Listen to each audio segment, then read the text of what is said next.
আমাকে যদি কেউ না মারে তো আমি আমেরিকান রাষ্ট্রপতিকেও মেরে দিতে পারি, এটাই গল্প আছে। না, প্রার্থী আমাদের এজেন্টগুলোকে বের করে দেওয়া হয়েছিল 198, 99-এ, 123-তে रिकवर হয়েছে, 198, 99 में अभी तक এখনো পর্যন্ত হয়নি। इलेक्शन कमीशन के बोला হয়েছে, ওরা দেখছে। 23, 198, 199 आमडंगा में ये यहाँ एजेंट को मार के भगा दिया गया।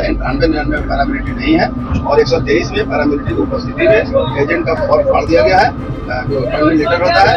ये बहुत ही अन्याय बात है और मैं पार्थो भूमि को स्पष्ट करना चाहता हूँ, ये खेला मत खेलो, ये खेला खेलोगे तो दिक्कत है। বিক্ষিপ্ত অশান্তি, হাতাহাতি, অভিযোগ ও পাল্টা অভিযোগের মধ্য দিয়ে সম্পন্ন হল রাজ্যের পঞ্চম দফার ভোট গ্রহণ। সোমবার শ্রীরামপুর, ব্যারাকপুর, হুগলি, বনগাঁ, হাওড়া, উলুবেড়িয়া ও আরামবাগ এই 7টি লোকসভা কেন্দ্রে ভোট গ্রহণ হয়। বেলা গড়াতেই বিভিন্ন জায়গা থেকে আসতে থাকে অশান্তির খবর।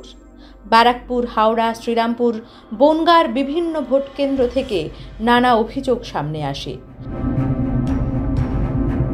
পরিস্থিতিটা ভয়ানক। আমি রিপোর্টারটাকে বলছি না, উনি যারা লাইভ করছেন আমি এইসব আপনিও ভাবতে মাসতে দিচ্ছি, আমি দিতে যাচ্ছি। আমি একটা আম জনতা, আমি যেটা সেটা বলবো না। আমি একটা আম জনতা যেটা দেখছি সেটা বলবো না, যেটা সহযোগে যেটা মিথ্যা বাইক হচ্ছে সেটা বলবো না। কোথাও এজেন্টকে বুথ থেকে বের করে দেওয়া হয় বলে অভিযোগ, কোথাও অভিযোগ ভোটদানে বাধা দেওয়ার, কোথাও কোথাও আবার দুপক্ষ হাতাহাতিতেও জড়িয়ে পড়ে। সব মিলিয়ে সোমবার রাজ্যের 7টি লোকসভা কেন্দ্রের ভোট সম্পন্ন হয়েছে বিক্ষিপ্ত অশান্তির মধ্য দিয়ে।